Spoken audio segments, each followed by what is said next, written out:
Então chegamos hoje à nossa última aula, né? Ficamos aproximadamente 2 meses estudando as 7 cartas do Apocalipse, né? As 7 igrejas. E nessa última aula nós vamos fazer um panorama geral, né? Nós vamos agora olhar de uma forma macro o cenário dessas 7 igrejas e vamos finalizar fazendo uma análise de algumas interpretações que alguns comentaristas deixaram registradas, né, e que hoje existem algumas pessoas, existem alguns segmentos religiosos que interpretam de alguma forma, né, e também deixarei uma interpretação que seria a mais recomendada, mais indicada para poder estarmos seguindo, né, e até mesmo instruindo outras pessoas, outros segmentos a compreender de forma melhor, né, o que esse ensinamento das 7 igrejas elas têm para nos oferecer nos dias de hoje, né? Então, avançando, né, um pouco, a gente vai hoje olhar o quadro das 7 igrejas de uma forma agora horizontal, né? Nós iniciamos o nosso estudo olhando individualmente cada igreja, né? Então a gente olhou, observou características daquela carta que Jesus enviou para cada uma das igrejas e nós observamos de forma individual, igreja por igreja, né? Um olhar, podemos assim dizer, de forma vertical, né? De Deus para a igreja. Agora nós vamos fazer uma análise horizontal, né? Observando como que essa mensagem, em cada contraponto que nós estudamos, como que ela está alinhada de forma horizontal, olhando para todas as igrejas de uma forma única, né? De forma geral por tópico. Então nós vamos iniciar analisando os atributos, né, do remetente, né, como Jesus ele se apresentou para as 7 igrejas, né? Então aqui nós temos o que? Uma imagem de Cristo, né? Nós podemos ver que como cada igreja foi uma qualidade, foi uma característica única, um atributo único, nós vemos agora de forma horizontal o todo, né? Como que Cristo ele se apresentou em partes para cada uma delas, né? Então nós vemos aqui que ele mostrou que ele tinha o domínio, né? Não somente da liderança, mas também que as igrejas é dele e ele passeava, né? Ele passeia, né, no meio das igrejas, ele tem total controle, ele é aquele que morreu e ressuscitou, ou seja, tem a autoridade, tem as chaves, né, do todo, da terra, do céu e até mesmo do inferno nas suas mãos, né? Vemos também que a sua fala, a sua palavra, né, a sua voz, ela é uma espada de dois gumes, né? Ou seja, aquela que corta, é cortante dos dois lados, é a palavra que penetra, ela entra cortando e ela sai cortando, né? A palavra para quem ouve e a palavra para quem prega, né? Mostrando que essa característica ela tem que estar também nas nossas vidas, né? Essa palavra que nós pregamos, ela tem que ser uma espada cortante dos dois lados, porque é a palavra, ela é viva, né? Mostrou também para a igreja de Tiatira que ele é o Filho de Deus, né? Nós ali aprendemos essa observância, né?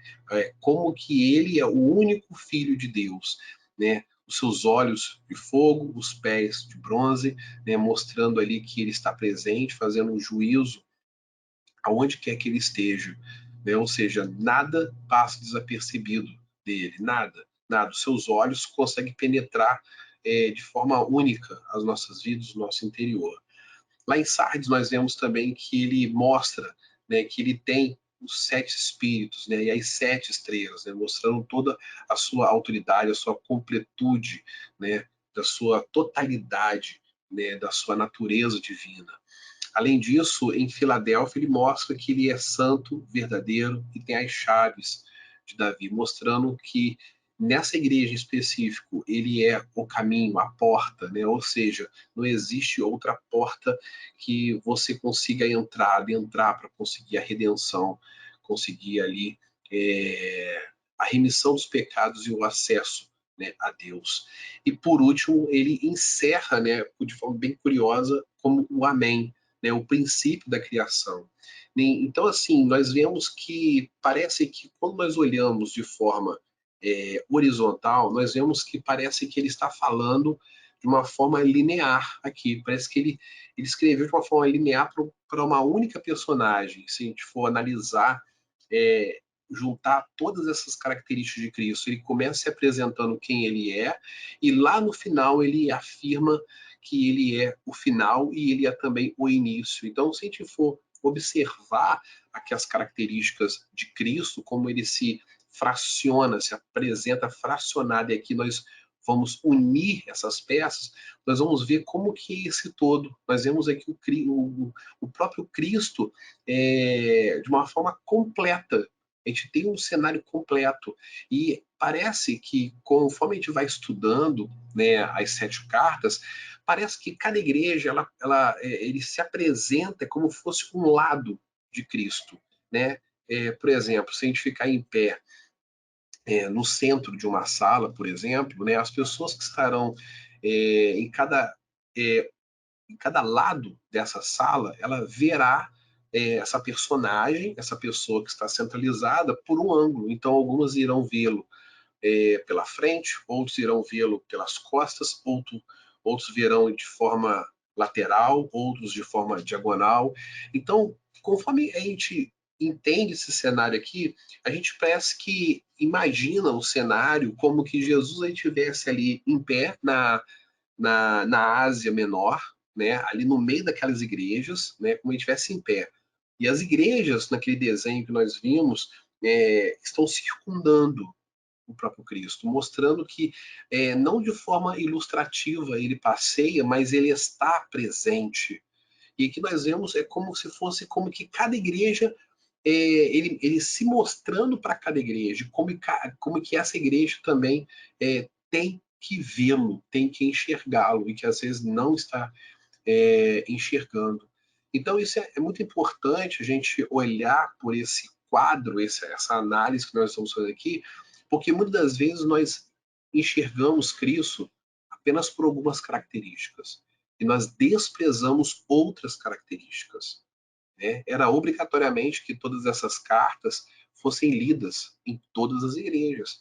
Mas o mais interessante é que em cada igreja tinha uma característica específica de como ele se apresentava, né? Mas a mensagem era: eu me apresento para uma como espada de dois gumes, mas todas vocês eu vou me apresentar como espada de dois gumes. Eu apresento para Tiatira como olhos de fogo e pés de bronze, mas eu sou assim para todas as demais. Não só para Pérgamo, Esmirna, Sardes. Muitas vezes nós deixamos que alguns elementos, que alguns atributos de Deus se deixem ser esquecidos, passam desapercebidos, né? E a gente busca Deus às vezes de uma forma incompleta. E quando nós olhamos esse cenário, nós vemos o quê? A total completude de Deus, a total completude do Filho de Deus, de Jesus Cristo, nosso Senhor e Salvador, o Senhor da igreja, né? Ou seja, nós precisamos nos atentar mais para que a gente não deixe de fora elementos divinos que são obrigatórios a ser ali percebidos e até mesmo reverenciados. Nós não podemos deixar que esses elementos caiam no esquecimento, né? Como em algumas aulas nós discutimos a respeito da questão de Jesus ele ser o juiz, aquele que julga, aquele que sentencia, né? Muitas pessoas acreditam que Deus é somente amor, e é um amor de referência humana, não um amor de referência de justiça, né? Então, essas questões é que nós precisamos ficar bem atentos, e é isso que as cartas elas nos mostram, né? Isso é muito interessante. E passando a característica de Cristo agora para a característica das igrejas, o olhar que Cristo tem para todas as igrejas, o que nós conseguimos enxergar? Que todas elas tinham obras, umas más, outras boas, outras excelentes e outras praticamente nulas, né? Quase que ali irrelevantes. Então, nós precisamos entender o quê? Que independente do estado em que a igreja se encontra, o Senhor, que é o Senhor da igreja, o Senhor Jesus, ele tem total observância sobre todas as obras. Então, tudo que é feito para Deus, tudo que é feito em nome de Deus é anotado, é observado. Essas obras elas são computadas, né? E nós vamos ver o quê? Que também em cada uma delas, além das obras, nós vamos ter o quê? Pontos bem importantes aqui, que são o quê? Além das obras, são características positivas e outras negativas, né? Então nós vemos que Éfeso tinha uma paciência, ou seja, uma tolerância, né? Esmirna, ela sofria ali a tribulação, era uma igreja pobre, né? Era uma igreja que passava uma perseguição muito grande. Já Pérgamo, nós tínhamos ali, nós vimos o que sabia que era uma igreja que estava em meio a uma cidade altamente idólatra, né? Mas que tinha uma característica de reter, ou seja, de conservar, perseverar o nome de Cristo, mesmo em meio a essa pressão que o mundo exercia, que a idolatria exercia sobre a igreja. Então nós vamos ver que em cada igreja, além das obras, tinha características únicas. Mas se nós formos agora observar como um todo, né, qual que era a característica que Cristo ele deseja que a igreja tenha? Todas essas. Todas essas. Uma igreja que seja paciente, uma igreja que seja humilde. A pobreza aqui ela traz a referência de quê? De humildade, de desapego às coisas do mundo. Não são coisas materiais como nós enxergamos, né? Por exemplo, o que é material, por exemplo, uma casa, um carro, não. Mas são situações em que o mundo ele oferece, às vezes, para a igreja. Então, esse desapego, essa pobreza é o quê? É o total desprezo dessas riquezas mundanas, aquilo que é perecível, né? E ser também perseverante na tribulação, reter o nome de Cristo, ter a fé, ter amor. Nós vemos que a paciência ela aparece duas vezes. Nós vemos também aqui o que de ter uma aparência de vivo. Olha que coisa interessante, né? A igreja de Sardes ela aparentava somente que estava viva, mas ela estava ativado. morta. Então, todas essas características que nós estamos observando aqui, em que está a situação da igreja, nós vemos primeiro o quê? Uma característica de Deus, sua totalidade, e agora nós vemos o que? Uma característica da igreja, ou seja, da sua noiva.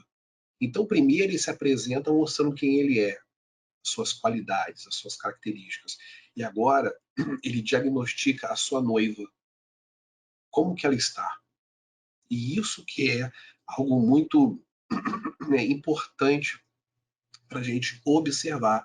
É como fosse um homem e uma mulher, né, no qual o homem chega e ele espera encontrar essa mulher bem vestida, bem adornada, bem maquiada, né, perfumada, ou seja, uma mulher com uma aparência cuidada, zelosa. E o que que acontece? Jesus está mostrando o seguinte: quando eu cheguei, eu encontrei vocês dessa forma. Algumas, né, algumas características positivas, mas outras características terríveis. Então, nós não podemos, como igreja, nós não podemos ter características duplas. Precisamos estar ou totalmente morto ou totalmente vivo, ou totalmente desprezível ou totalmente aceitável. Nós não podemos andar dessa forma cambaleante. Então, aqui nós vemos esse quadro. Né? É como Jesus tivesse apresentado, chegado e encontrado a sua noiva despreparada, pegado ela totalmente ali numa situação incômoda, por assim dizer. E ele está insatisfeito, o Senhor está insatisfeito, porque ele deseja encontrar a noiva preparada. Ele não encontrou essas 7 igrejas na sua totalidade, só 2 ali que conseguiram passar por um crivo, né, alto, um crivo muito alto, conseguiram ser aprovadas de alguma forma. Então, esse cenário a gente precisa agora compreender, fazer essa análise a partir de agora, né? Como que eu estou diante de Deus? como eu estou me apresentando dia a dia como noiva? Isso serve para mim, isso serve para você que está assistindo esse vídeo. Não sei se você está assistindo agora ao vivo ou uma gravação, mas é necessário você analisar qual é a parte aqui que você está fraquejando como noiva de Cristo. E você precisa resgatar isso, você precisa corrigir isso. Isso é necessário para as nossas vidas. Agora, avançando, né, um pouco mais, nós temos a terceira situação, que são que? As infrações. E nós vemos aqui que das 7 igrejas, 5 tiveram infrações, ou seja, em situação muito dura. Uma infração é algo grave. Então nós vemos que houve o abandono do primeiro amor, houve o que? Doutrina de Balaão, houve prostituição, houve o que? Morte, né? E por último, autossuficiência, mornidão. Aqui nesses dois últimos aqui, né, a gente poderia, dentro de um contexto cronológico, nós podemos inverter a situação aqui do morto para o lugar do morno e o morno para o lugar do morto, porque cronologicamente o processo da queda do cristão ou da pessoa, do homem, por assim dizer, entendeu? Ele é um processo gradativo. Ele não morre direto. A pessoa poder morrer, ela passa por um processo anterior, né? Então, o primeiro processo é o quê? É o abandono desse amor. A pessoa deixa de amar, ela vai ficando fria, né? Ela vai ficando o quê? Totalmente afastada, ela vai ignorando. Né? Então, uma vez que existe esse abandono do primeiro amor, o que acontece? A pessoa começa a se misturar com outras coisas. Né? A gente pode notar isso, essas características aqui, muito com pessoas que se afastam do caminho. Né? Estavam na igreja e começam a se afastar, vão se desviando para o mundo. O que acontece? Ela está na igreja, mas a primeira coisa que acontece, ela deixa aquele primeiro amor morrer. Ela deixa, aquilo vai apagando o primeiro amor, ela vai ficando fria na igreja, né? Desanimada, ela vai se abatendo. E o que acontece? Ela começa a ficar fraca e ela vai um dia sim, um dia não. Daqui a pouquinho ela vai um dia sim, 4 não. Daqui a pouquinho ela não vai mais para a igreja. E o que acontece? Quando ela não vai mais à igreja, é porque ela encontrou uma doutrina de Balaão, ou seja, ela encontrou algo mundano, algo que foi atrativo para os olhos dela. Né? E ela se envolve com aquilo. E quando ela se envolve, o que acontece? A prostituição. Ou seja, a doutrina atrai e no final ela é levada à prostituição, ou seja, a prática. É quando ela consome, é quando ela come, é quando ela se envolve. E aí, depois que ela se envolve, o que vai acontecendo? Ela se torna uma pessoa morna para fria. Ela está nessa transição de mornidão para frio. E, consequentemente, ela se torna o que? Autossuficiente. Ela já começa a dizer: eu não preciso mais de Deus. Não preciso de igreja, não preciso estar no corpo, eu não preciso de nada disso. E, por fim, o que acontece? A pessoa morre. Então, a característica da infração aqui é o quê? São as situações pelo qual o corpo de Cristo ele passa. Se não houver vigilância, vai acontecer esse processo. Esse é o processo da queda. Esse aqui é o processo completo da queda. Jesus está mostrando para as igrejas qual é o processo da queda. Uma vez que ele encontra uma igreja desorganizada, não está arrumada, não está zelosa, aparentemente ela está nesse processo. Então, cabe a nós que conhecemos a palavra do Senhor e que não estamos nesse processo de degradação, o que cabe a nós? Cabe a nós zelarmos pelos nossos irmãos em Cristo, para aqueles que estão fracos na fé, aqueles que estão indo de mal a pior. Né? Esse é o nosso dever. Por isso que, novamente, eu vou enfatizar, as cartas elas tinham que fazer esse círculo, elas tinham que passar por todas as igrejas, elas tinham que analisar, elas tinham que ser lidas em todas as igrejas e cada igreja analisar a sua situação. Para quê? Para que cada uma visse como está o outro, para que as igrejas no seu todo entendam o seguinte: vocês estão em cidades diferentes, vivendo tribulações diferentes, mas vocês são um corpo, uma igreja ajuda a outra. Então, o que nós precisamos é o quê? O corpo de Cristo precisa se ajudar. Né? Lembra que eu até comentei em algumas aulas anteriores que o que nós precisamos zelar um pelos outros. Por mais que às vezes exista um certo tipo de resistência, né? Podemos até ser taxados de entrão e, claro, temos que ter todo um cuidado, temos que ter todo um zelo, né? Uma direção espiritual para podermos fazer isso em amor, mas quando o assunto se tratar de lado espiritual diz respeito ao corpo de Cristo, nós precisamos zelar, nós precisamos cuidar, precisamos sim entrar, intervir, porque nós somos o corpo. Nós não podemos deixar isso morrer, nós não podemos deixar a noiva de Cristo ela passar por esse desgaste. Nós não podemos. Lembre-se, nós estamos em todo momento de frente para o nosso Senhor, de frente para o nosso noivo. Então nós temos que estar de uma forma, né, zelosa, sempre impecável. Esse é o nosso dever. E avançando, tem o quê? A advertência. E aí existe o quê? É como se fosse um diálogo. Se a gente for analisar aqui, é como se fosse um diálogo. Jesus ele chega e se apresenta. A igreja começa a falar. Aí depois ele vai e ele fala: olha, você fez isso, você abandonou e tal. Aí Jesus ele continua a sua fala aqui. Agora além dele falar infração, ele exortar, agora ele já começa a advertir, porque ele ama. Então ele começa a dizer: arrepende-te. Né? Então nós vamos ver que a palavra arrependimento ela aparece em 4 das 7 igrejas, né? Éfeso, Pérgamo, Sardes e Laodiceia. E quando nós vamos analisar esse tipo de zelo, de exortação que o Senhor nos dá, nós vamos ver que são igrejas que estavam numa situação muito complicada, né, de forma às vezes deplorável, se a gente for analisar aqui o estado de cada uma delas. Acredito que a igreja de Laodiceia seja uma das piores, né, na minha opinião, o estado em que ela estava vivendo. E aí nós vemos que além do arrependimento, nós vamos ver o quê? Que ele começa também a chamar o quê? Para aquilo que foi afastado, para aquilo que cada igreja se afastou. As características de que a noiva no seu todo se afastou. Enquanto uma era autossuficiente, ou seja, independente, arrogante, ele já falava: olha, busque de mim conselhos, ou seja, seja humilde. Volte para as primeiras obras, ou seja, volte para o primeiro amor. Lembra do nosso primeiro relacionamento, lá do nosso primeiro encontro. É como Jesus estivesse dizendo isso para a noiva, para uma pessoa: olha, lembra aquele primeiro encontro que nós tivemos?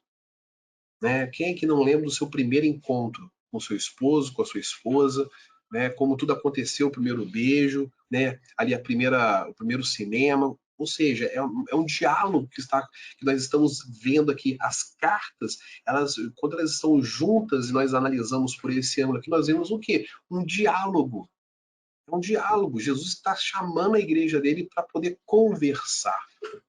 É uma conversa que ele está tendo com a igreja. Né? E por isso que nós estamos vendo dessa ótica, nós estamos olhando dessa ótica. Né? Por isso que é importante a gente sempre observar esses detalhes. Tem detalhes aqui que são muito específicos, que às vezes passam desapercebido, né, nas nossas vidas. Passa desapercebido, a gente às vezes olha o que está acontecendo e aquilo ali às vezes está na nossa frente, está aqui na nossa cara. A gente não consegue enxergar. E é isso que Jesus está fazendo. Olha, você está cego, você não está conseguindo enxergar que você está longe de mim, você está deixando de me amar, você está se afastando de mim. Né? Quantas vezes nós já ouvimos histórias de pessoas que tinham um relacionamento e foi enfraquecendo, mesmo juntos, mas juntos no corpo, né, fisicamente, mas distante no espírito, na alma, no amor. E é um pouco disso que Jesus está fazendo. Olha só, você está de corpo presente aqui na minha frente, mas a tua mente, o teu coração está longe de mim. E eu não quero isso, eu não quero o corpo, eu quero tudo. Eu quero o corpo, a mente e o coração. Eu quero que tudo esteja ligado a mim. E é isso que às vezes nós precisamos estar observando. Né? E além disso, ele começa também a dizer o seguinte: olha, se você não fizer isso, se você não arrepender, se você não repensar as suas atitudes, eu vou ter que aplicar uma penalidade. Eu vou ter que punir você de alguma forma. E nós vemos aqui o quê? Que essa punição Essa punição aqui, ela vai fazer o quê? Ela se resume, né, em uma única palavra: abandono. Porque quando Jesus ele fala assim, eu vou remover meu castiçal, vou remover o meu castiçal, é a presença, vou ferir de morte, eu vou vir de forma inesperada, ou seja, você chegar e dar notícia. Aquela pessoa que rompe o relacionamento, você não está esperando e a pessoa chega e já te dá a notícia: olha, estou me separando de você.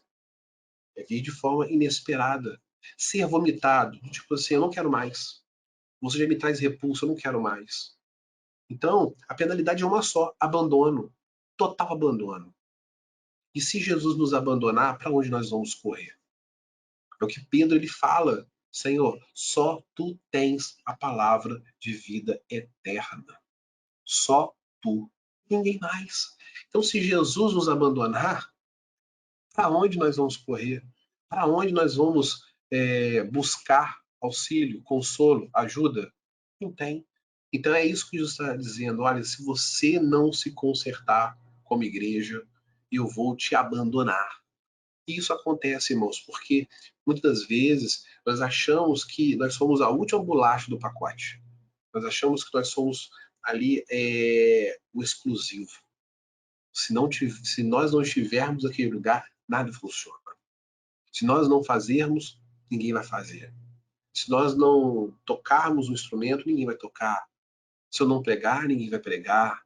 Se eu não evangelizar, ninguém vai evangelizar.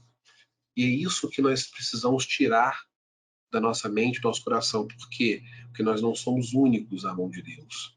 Se nós estamos com esse sentimento de autossuficiência, o que vai acontecer? Jesus ele vai levantar, ele pode levantar uma pedra para poder clamar e pregar o evangelho. Ele pode fazer um animal falar, como foi ali com a mula de Balaão.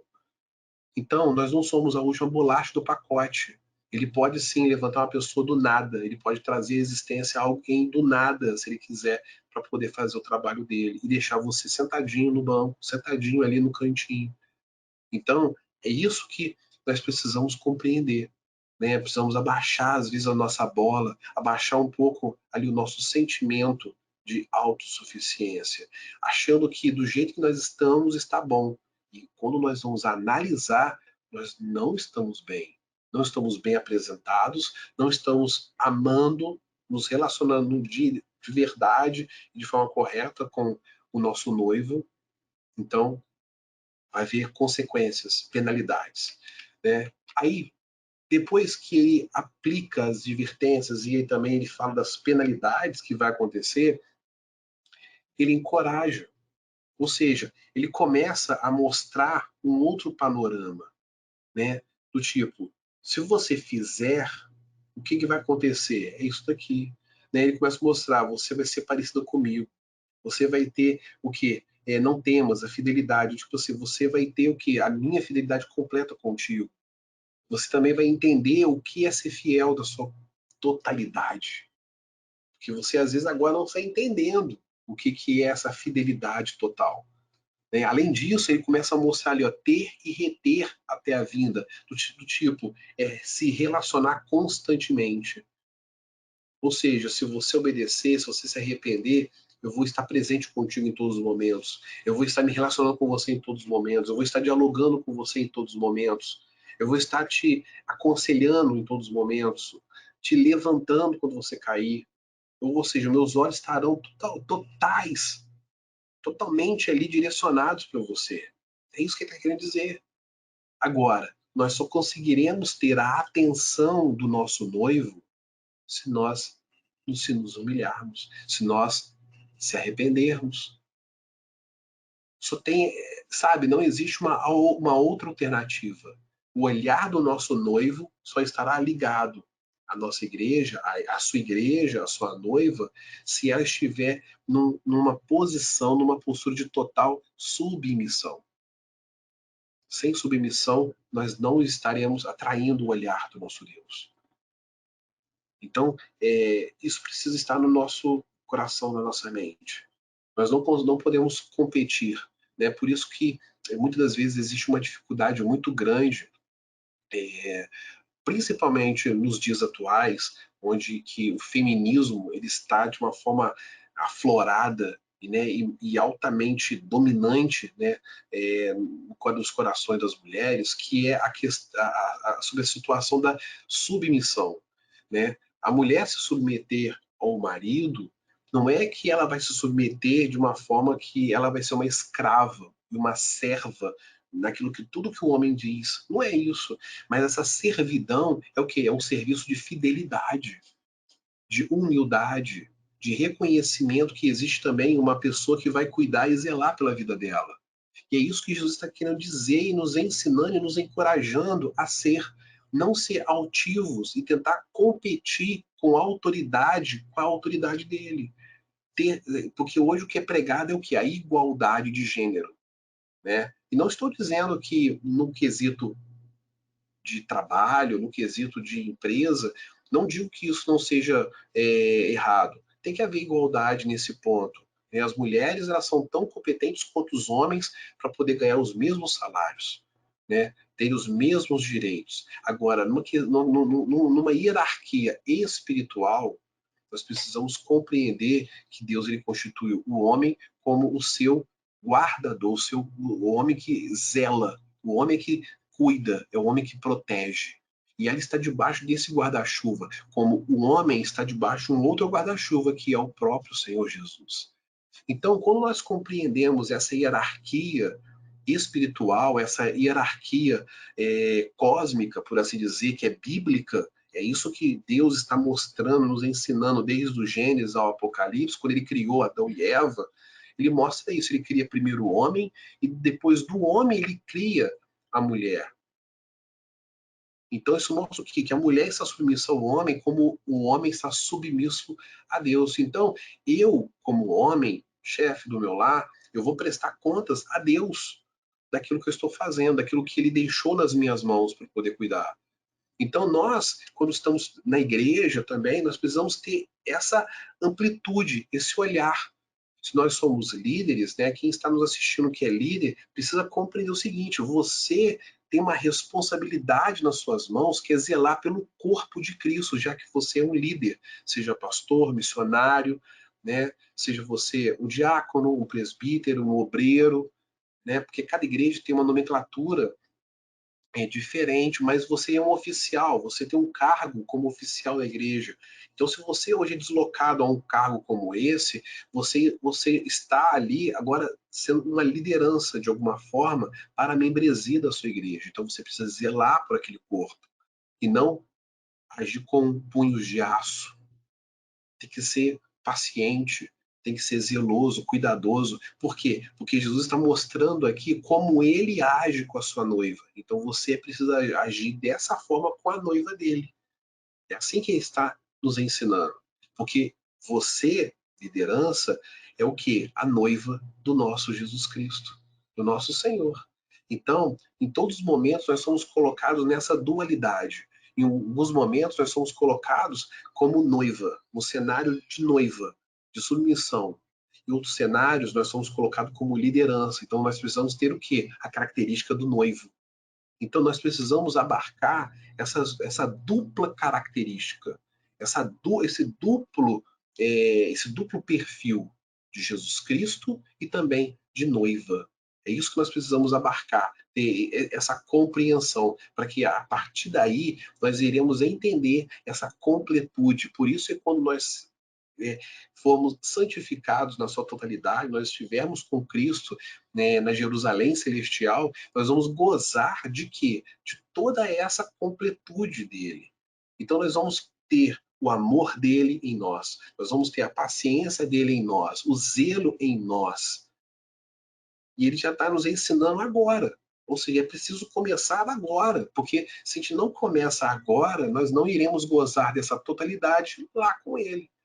Então é isso que nós precisamos aprender, é isso que nós precisamos colocar os nossos corações abertos para poder o Espírito Santo estar ministrando isso em nós todos os dias, porque esse aprendizado ele é diário. A cada minuto nós estamos aprendendo. Talvez ontem a gente não sabia disso, mas hoje nós estamos aprendendo. Então nós precisamos aprender, absorver e praticar a partir de hoje até a vinda do nosso Senhor. E por último, nós temos o que? Uma promessa.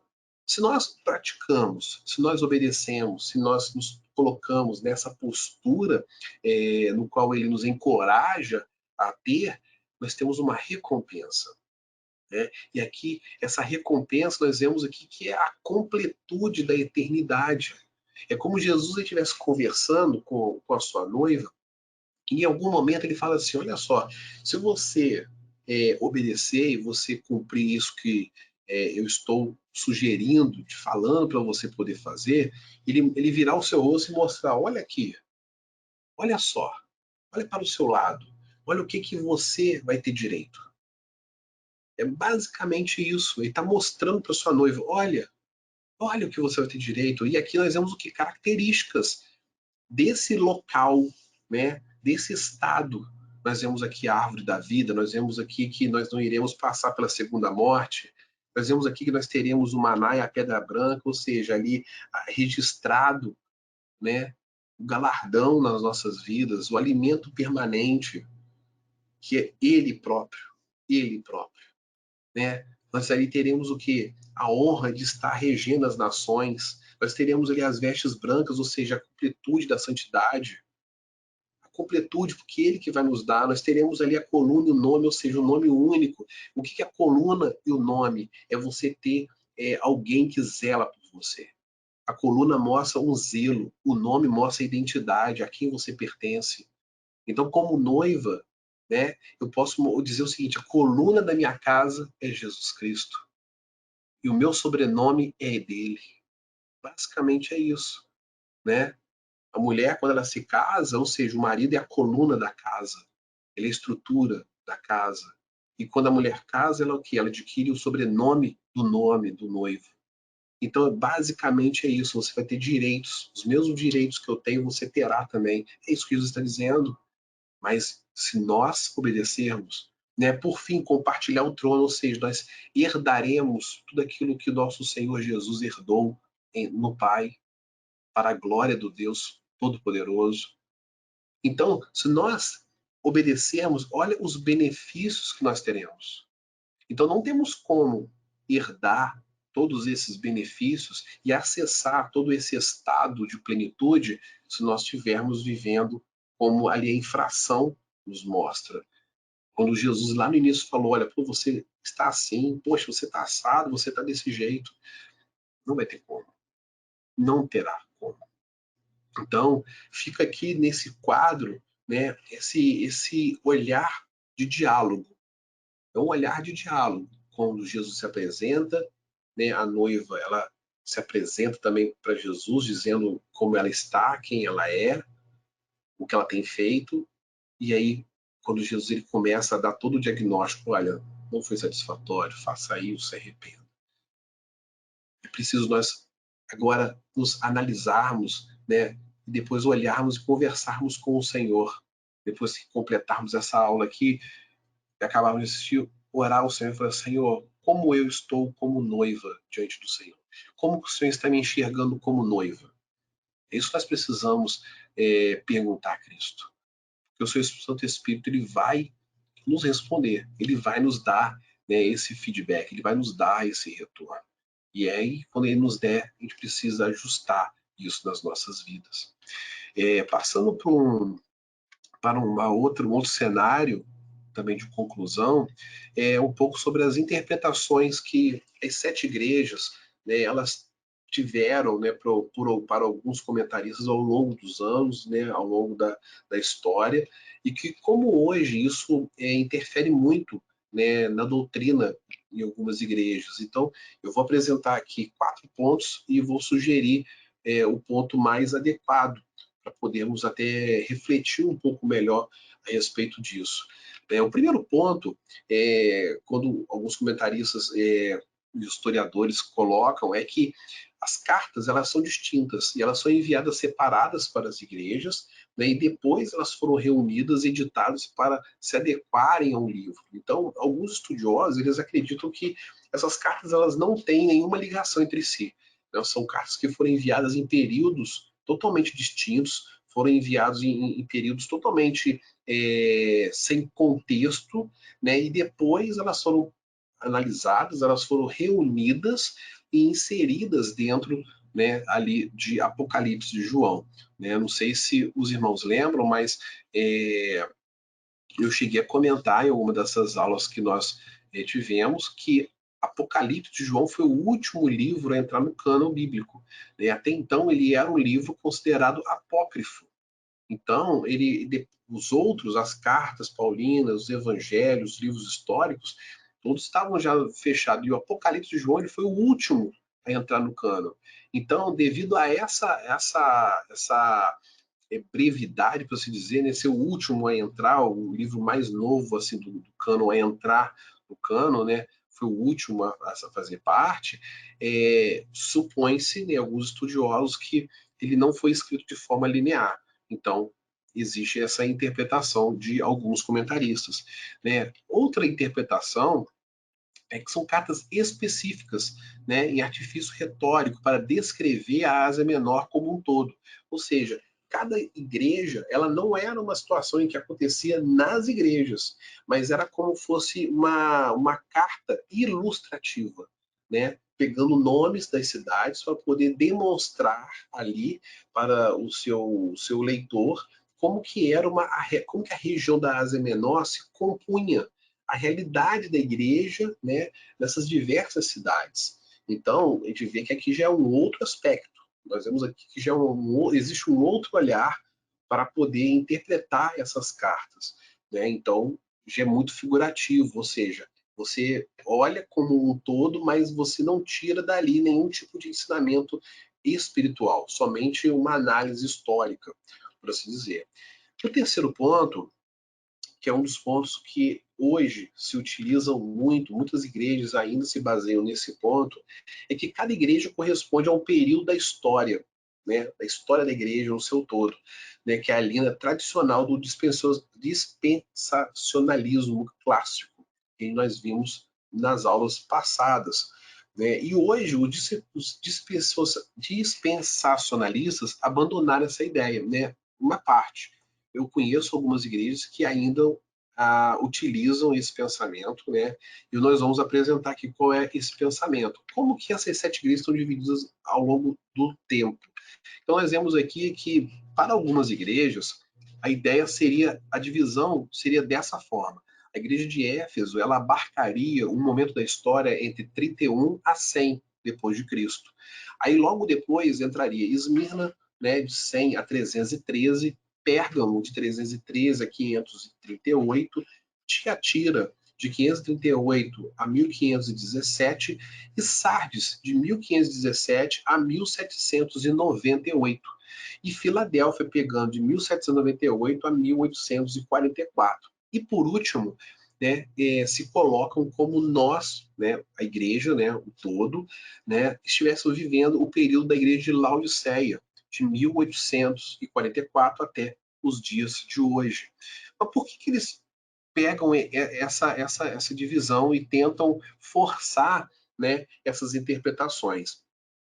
Porque alguns fatos, por assim dizer, históricos, aconteceram dentro daquilo que nós vimos nas infrações das igrejas. Quando Jesus ele analisa ali as obras, né, ele diagnostica e aplica as infrações, nós vamos ver que algumas características se enquadram em fatores históricos. Mas essa interpretação, ela não é uma interpretação adequada. Né? E nós temos aqui um quarto ponto. Qual é o ponto? O quarto ponto é que situações da época que servem de mensagem universal a todos os cristãos em todas as épocas, ou seja, a situação que aconteceu em cada igreja, ela se aplica em todo o momento da história. Em todo momento da história, a igreja passou por característica das 7 igrejas. Né? E hoje, se nós formos analisar, não é diferente. Né? Então, nós temos aqui que essa análise das 7 igrejas ela pode ter um significado duplo, ou de cada cristão, analisando de forma individual cada pessoa, ou de uma congregação local, um coletivo, ou seja, uma igreja. Né? Você analisando uma igreja como um Estado. Né? Então, dentro dessas 4 linhas gerais de análise de interpretações, né, as 3 primeiras são totalmente reprovadas, né? E somente a quarta é que seria a interpretação mais adequada para podermos analisar de forma correta as 7 igrejas, né? A carta das 7 igrejas. Porque quando a gente observa a característica de cada uma dessas 7 igrejas, nós vamos ver que as 7 igrejas têm características hoje, né? As igrejas, muitas das vezes, têm essas mesmas características de cada uma delas. Então, nós não temos como hoje, por exemplo, existem igrejas que são idólatras. Então, nós vamos tirar a idolatria, ou seja, a igreja de Laodiceia não era idólatra, né? Você lembra que nós estudamos na última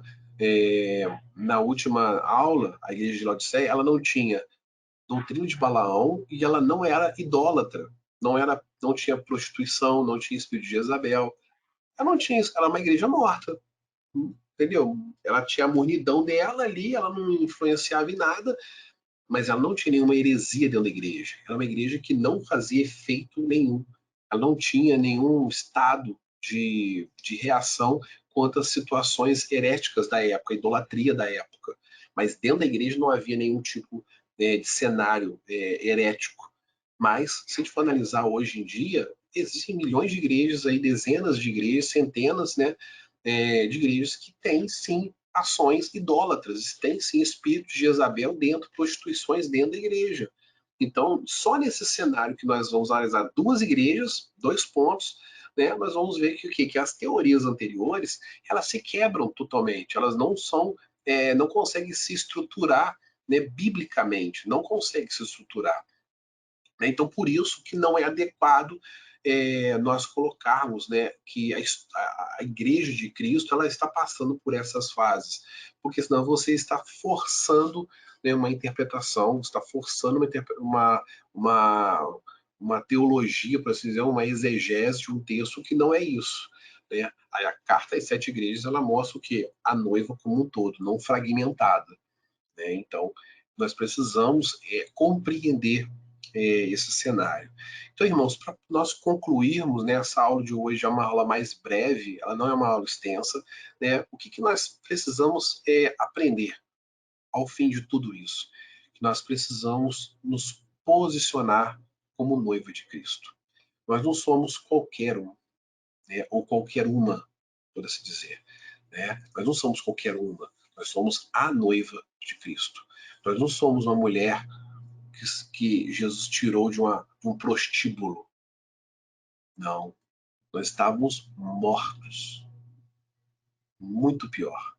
Então, nós somos únicos para Cristo. Então, nós não podemos ter atitudes reprováveis, atitudes mundanas. Nós não podemos desviar nossa atenção e flertar com outros homens, por assim dizer, mas esses homens seriam o quê? O mundo, os oferecimentos do mundo. Nós não podemos.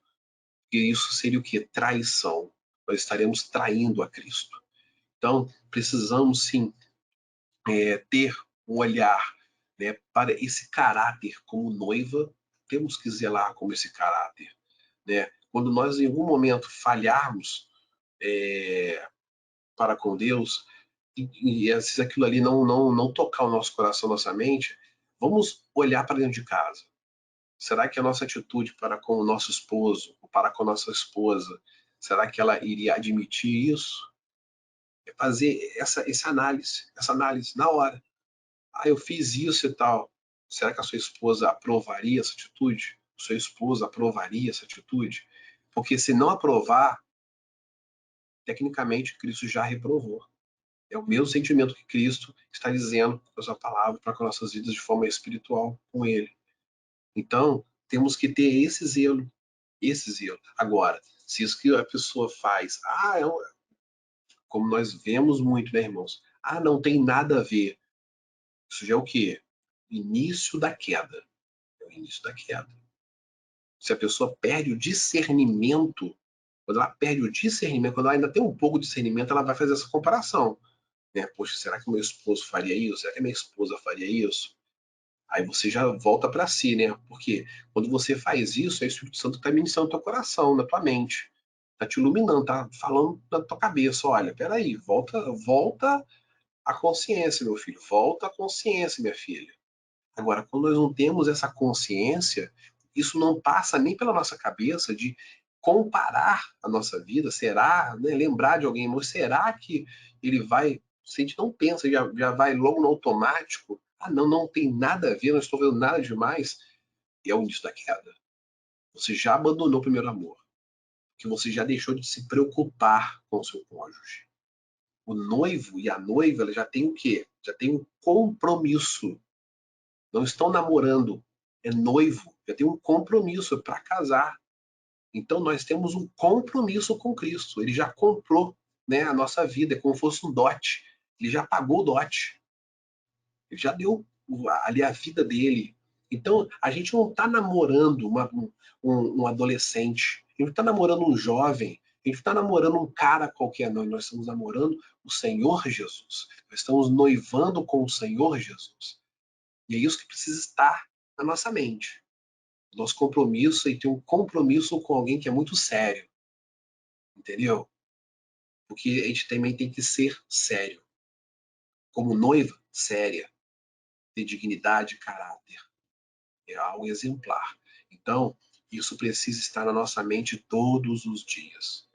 Todos os dias. Porque Satanás, ele vai de todas as formas inflamar a nossa mente, né? Ali, os dardos inflamados do diabo é isso, né? É como ele pegasse o arco dele e soltasse a nossa mente, mostrando o quê? Mostrando as coisas do mundo, desviando nossa atenção, tentando ferir a nossa mente, para que aquilo ali venha atrapalhar o nosso discernimento, para que venhamos ficar cegos e abandonar o primeiro amor do nosso noivo.